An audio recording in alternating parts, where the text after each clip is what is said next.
अब रोहतक से श्री कैलाश आश्रम से पधारी हुई हैं श्री वीणा जी। मैं उनसे भी प्रार्थना करूंगा वे भी 2 मिनट में अपनी भावांजलि अभिव्यक्त करें। रोहतक से पधारे वे।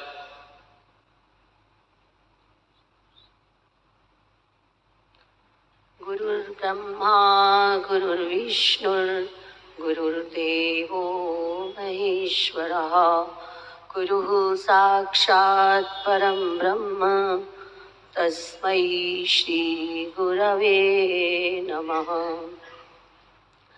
परम श्रद्धेय परम पूज्य प्रातस्मरणीय अर्चनीय वंदनीय श्री सद्गुरुदेव जी के चरणों में पुनः पुनः नमन।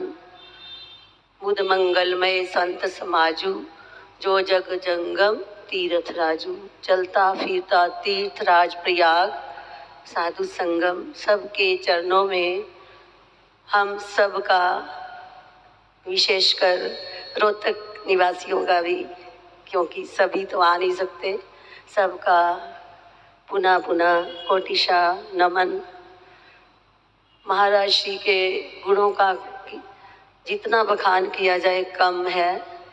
चाहे हम स्वाध्याय में बैठे हों, सत्संग में बैठे हों, कोई प्रसंग समझ ना आ रहा हो तो एकदम उनके द्वारा दिया हुआ दृष्टांत इतनी सरल भाषा में कठिन से कठिन विषय को बच्चे तक के मन में वेदांत की धारा प्रवाहित कर देना, यह कोई विरले ही संत होते हैं ऐसा।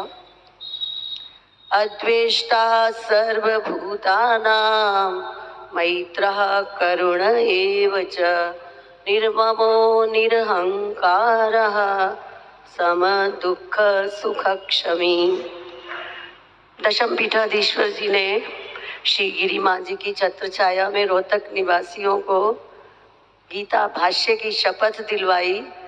उन्हीं दिनों में महाराज श्री से कहा कि इनको कुछ सहायता करो, कई घबराए हुए हैं, संस्कृत पढ़नी नहीं आती। महाराज श्री कुछ दिन वहाँ रहे और ऐसा पढ़ाया कि कईयों ने कंठस्थ भी कुछ लोग किए, बड़ा सहज भाव से सुनते थे। अद्वेष्टा सर्वभूतानां न द्वेष्टा आत्मनो दुख हेतुमपि न किंचित द्वेष्टि सर्वाणि भूतानि आत्मत्वेन हि पश्यति। मैत्रो मित्रभावः करुण एव च करुणा कृपा दुःखितेषु दया तद्वान् करुणः सर्वभूतभयप्रदः सन्यासी इत्यर्थः। निर्ममो मम प्रत्ययवर्जितः निरहंकारः निर्गत अहं प्रत्ययो यस्य स निरहंकारः समदुःखसुखः दुःख सुखे समय यस्य स समदुःखसुखः क्षमी क्षमावान आकृष्टो अभिहतो व अविक्रिय एव आस्ते। ये सभी गुण हमें स्वामी जी के व्यवहारिक जीवन में देखने को मिलते थे। सभी को सर्वात्म भाव से न द्वेषता, सभी को ऐसे लगता कि हमारे से ही ज्यादा प्यार करते हैं। निरहंकारा का एक छोटा सा उदाहरण, एक बार देव प्रतिष्ठा महोत्सव था तो मेरी और कुछ भक्तों की मंच पर ड्यूटी थी। उस दिन बहुत बड़ा संत सम्मेलन था तो मंच साफ नहीं था। महाराज जी आकर पहले ही देखते थे, जैसे हमारे ये सर्वचेतन जी और चित्रप्रकाश जी देखते रहते हैं। और मैं झाड़ू लगा रही थी तो एक झाड़ू और उठा लिया और देने लगे। मैंने एकदम, महाराज जी आप नहीं करो, आप। कहते नहीं, समय हो गया, अभी अभी आप सुन रहे थे कि वो समय निष्ठ थे।